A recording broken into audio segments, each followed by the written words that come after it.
Today, I'm joined by Luke Rothwell. Luke's the founder and managing director of CareMatch UK, who deliver innovative training and consultancy to care services nationwide. So, welcome, Luke. Thank you, Simon. Nice to meet you. Yeah, likewise, and you. So, Luke, let's start off with just telling us a little bit more about CareMatch UK and what you do. Yeah, well, thanks, Simon. So, yeah, CareMatch UK is a digital transformation company, and primarily we work in the healthcare space. Um, Explaining what it is that we do can be quite complicated, but primarily what we do is we help care providers or NHS trusts who are currently paper-based, and we help them transform into, being digitally enabled, which kind of it achieves lots of things once a provider is enabled, in terms of like joined up working and lots of things like that. So it's yeah, it's not very easy to explain, but it's digital transformation would be the bracket you would put us in. Right. Okay. So as I understand that, it's you sort of you look at, because obviously part of it's consultancy as well. So you'd look at a care business and sort of make recommendations, suggestions in terms of how they can move from where they are now, which might be more paper based, for instance, into a digital way that can make them work more efficiently and effectively, and the benefits that them and the people they care and for and the people's families and the workers and can benefit from that digital moving digitally forward. Exactly that, Simon. You should have answered that question for me. You do it much more eloquently than I do. That's Very good. great. Yeah, but Well, exactly that. Yeah. perfect, excellent. Well, I like that, Luke. That's great. And look, tell us a bit more, because you I think you've been in business now for about 4.5 years. Have I got that about right? Yeah. That's it. Yeah, Yeah, that's excellent. correct. Yeah. So what made you start your own business? Why did you go into business? Well, I'll try and make it a short version, but yeah. I've worked in health and social care my whole adult working life, and became quite successful in as an employee. But I just kind of found that my life wasn't very. I didn't have much freedom, whether that be financially or time. We spoke about family commitments earlier, Simon, before the recording. I was looking for the whole idea of the business was it would give me more freedom financially, it give me more freedom with time, and in essence, give me more time with my family, and that was kind of my whole ethos around starting the business. Yeah. Okay. And was had you always planned to be a business owner, Luke, or was it when you were younger, did you always sort of say, no, I'm going to eventually start my own business, or was it something that when you were an employee you thought, actually, no, I want to start my own business? How did that come about? Yeah, I'd say a bit of both actually, Simon. I remember being 18 years old and going to the bank in those days. You could do that. Going to the bank with a business plan, and asking for a business loan. I had a suit that was 4 times too big for me. I had no idea what I was talking about, but I felt like I'd always had, the spirit of wanting to run a business. I understood, supply and demand quite well from a young age. So I think, yeah, as a younger man, that was something I always aspired to do. But then as an employee, running in someone else's businesses, I also, developed the skills I probably required when I was 18, going to the bank. So I would say, yeah, I'd say 50-50, a bit of both. Good both. Okay, great. And so you're now sort of 4.5 years into running the business. What was the biggest challenge that you faced over that time being a business owner? Well, I think in the early days, it would be understanding some of the skills that you probably don't appreciate, as an employee. Understanding the tax world, understanding accountancy. There was quite a lot of things that, I wish, looking back now, I wish I had more information about. So I think that would have been a massive help to me, and that was definitely a big challenge. But I think I was having this conversation internally recently around, um, taking time to just slow down a little bit. It can be, y- the speed that you work at sometimes in your own business is at a high velocity. So just taking the time to reflect, slow down. I think that would be, advice I'd have given myself going back, a couple of years. I like it. Actually two very valid things that you've mentioned there, Luke, in terms of not always understanding, okay, what's required to be a business owner. Particularly, if you start a business out being like a solopreneur, so you start it out on yourself, and you need to be that, so you need to actually provide the product or service. You need to do marketing and sales and finance, and then if you start to recruit a team, you need to do HR and all of these other things that go with it. So yeah, building up those skills. And I think the other point that you mentioned there, which I think is a great point that you've highlighted, which is actually when we start out in business, that it's that do focus, right? Let's take action, let's do. But actually what you've highlighted there is actually sometimes you get the benefit from just slowing down and saying, right, where am I going? What do I want to achieve? What are my goals? What's my plan of getting there? How am I going to do this?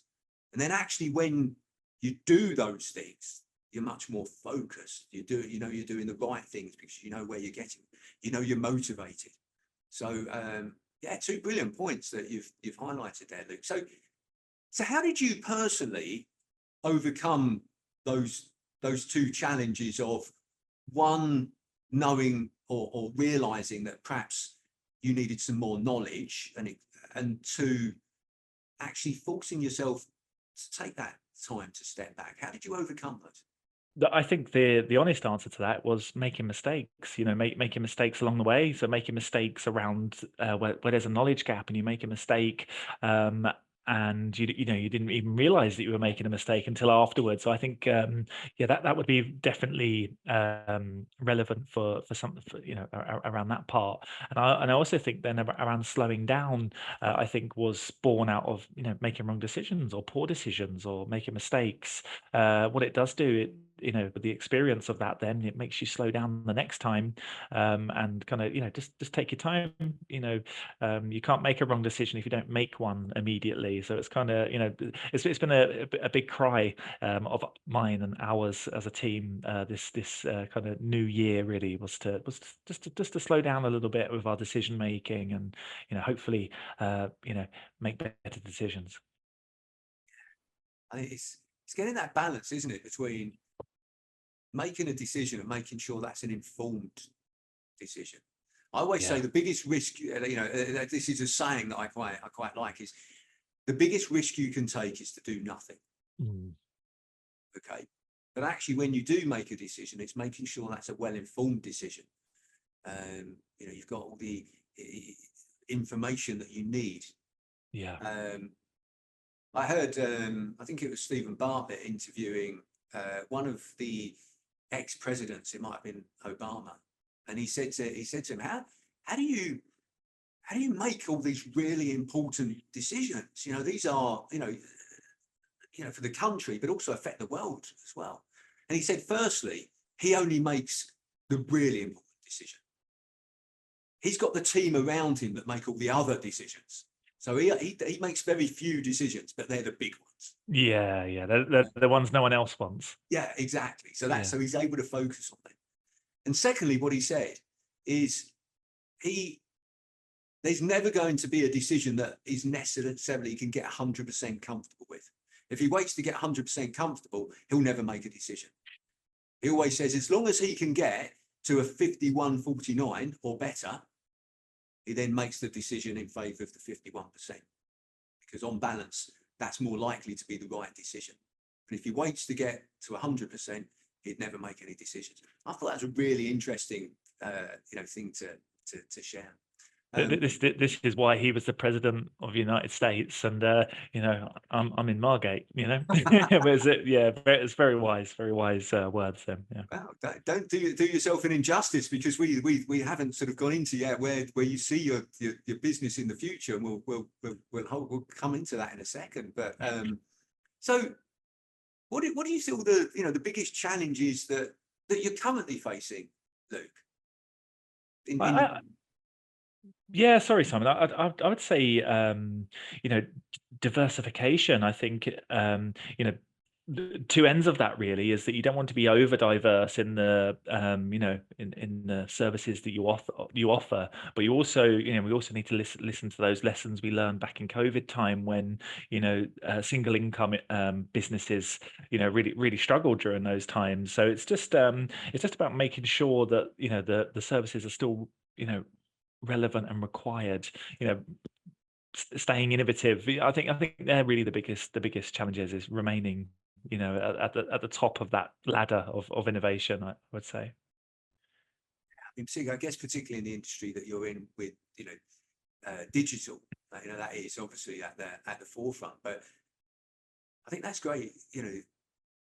That's a challenge that I would say that the majority, if not all, business owners face with how things are moving forward and the pace of how things are moving forward. An obvious thing in relation to that is AI, Yeah. and how we all use AI in our businesses. And the point that I make about AI is actually, well, let's relate to my business for a second. So, as you know, I'm a business coach. So, I don't believe that AI will replace business coaches. What I do believe is that the business coaches that use AI will replace those business coaches that don't. I believe that business owners that use AI will replace business owners that don't. Yeah. So it's about how you use the innovation and technology in your business to advance it. So I think that's something that we can all think about. So you mentioned two things there: innovation, but also diversification as well. And you mentioned about getting that balance right, Luke, of not trying to be all things to all people, I guess, but actually just being diversified enough, using COVID as you did as an example, that you haven't got all your eggs in one basket. So have you got an idea of how, what the right balance is for you and your business? I wouldn't say I wouldn't say that I have the answer to it about knowing, there's the famous saying, isn't there, about the master of all trades. um you know um so yeah, I think you have to be really careful with it. I think the best way to do that is understanding the industry that you're working in, and trying your best to understand that, staying relevant in that industry, and then fixing problems that then occur in that industry. And I think that's the way that we've always moved forward, is finding a problem in the industry, providing a solution, and if it then remunerates the way that you hope, then that's a service that's going to stay and work for you. But I think it's just about staying in touch, being aware. And no, again, I think a very valid point that you've raised there is keeping aware of what's happening in your industry. Because if you're aware of what's going on in your industry, you can then start to think about how does that affect you, your business, your customers. What problems might your customers come up against that because of the changes in the industry? Yeah. Actually, how can the changes in industry actually better solve the problems that your customers may have? So yeah, the key there, I guess, or one of the keys is really staying close to what's happening in the industry. Yeah, I think from our point of view, Simon, that with digital transformation, there's been a lot of government-backed support with this digital transformation in our industry. But we're as an industry, that we're 85% there now. 85% of people in this space are digital. So for us, we have to diversification has been on our mind since 50%, because what happens when everyone is digital, that you have to think about other ways around that. And you mentioned AI earlier, which is a big forefront for us in our developments. Yeah, that's an interesting point, isn't it? That actually, as time has passed, people, the businesses are now more digital. So yeah, what is the next step for you? And that's a fair point. So what would you say the biggest learning has been for you since you've been in business? If you could name one thing that you'd say, right, that's the biggest learning, what would it be? Oh, that's a big question. I think there's been so many. I think I touched on a couple earlier around the need to slow down, and I think that's probably been the biggest learning for me as a overall. Because you want to succeed, you want your business to be successful, you want your colleagues and staff to be successful as well. So I think just slowing things down and the ability to reflect, I would say, is the thing that I've learned the most, over these 4 or 5 years. Right. And look, we touched on this earlier, but the what are your aspirations for care match in the future? Is it are you looking to continue to sort of to grow it? What's your aspirations? Yeah, I think I don't know if you've come across this actually, Simon. Is that they speak about a lot of professional boxers that they work their whole life to achieve to be the world champion, and then they achieve this momentous moment, and then they it's kind of anticlimactic. So you set yourself all these goals throughout time in business, and you achieve them. Um, that's a really tough thing to keep doing as a business owner, as you'll know, is that constant drive for succession and success. So I think the future for CareMatch and the team is moving more into the artificial support, the artificial intelligence world, and support in our industry. So I think, I've still got the energy for that.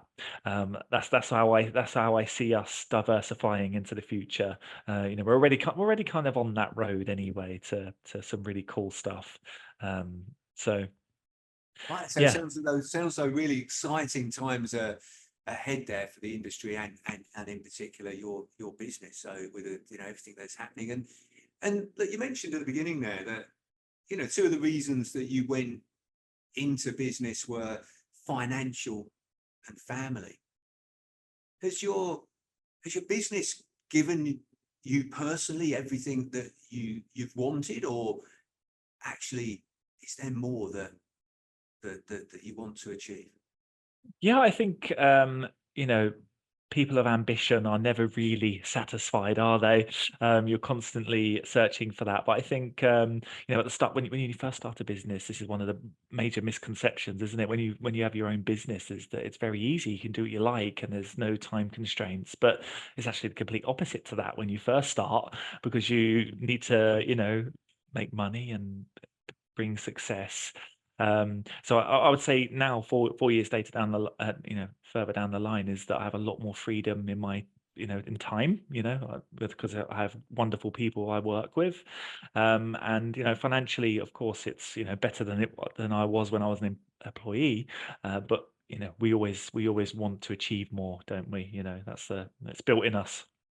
Yeah, absolutely. Well, look, firstly, like congratulations for creating that business where you've achieved certainly the initial goals that you wanted to achieve, and I think that's great. Testament to the people out there, or sort of message to the people out there listening, is that look, actually, being a business owner, creating a business can give you the rewards that you want of more time for your family, the financial rewards as well. But something you mentioned there that we haven't touched on is actually is one of the reasons for that is creating the team around you, Mm. creating the getting the right team around you that can actually, because we talked about at the beginning, okay, you're the marketing person, you're the salesperson, you deliver it, but actually gradually recruiting people that can take that off you, and the right people. I guess, would you echo that that's really a really important thing to do for business owners? Oh, massive. Yeah, hugely. Like you say, you're at the beginning, you're doing all of these jobs. You have no time freedom because you're doing all of these things. And the other thing is, you're not really an expert in any of them either. Not really. You're not really a marketing executive or a finance person, Um, you know, you have skills, but you're not experts in lots of these fields. So I think that's been one of the hence my time being so much better now. How much spare time I have is because I have, fantastic people in finance, I have fantastic people managing HR, fantastic people managing marketing, um, and they have you know loads more skills than I do in those areas, which is this is the whole point of running successful business, isn't it? Is recognizing where your shortfalls are and seeing those skills in other people. So I'd say, yeah, but without the right people, it wouldn't have grown the way that it has, and my personal time would definitely still be affected, by that.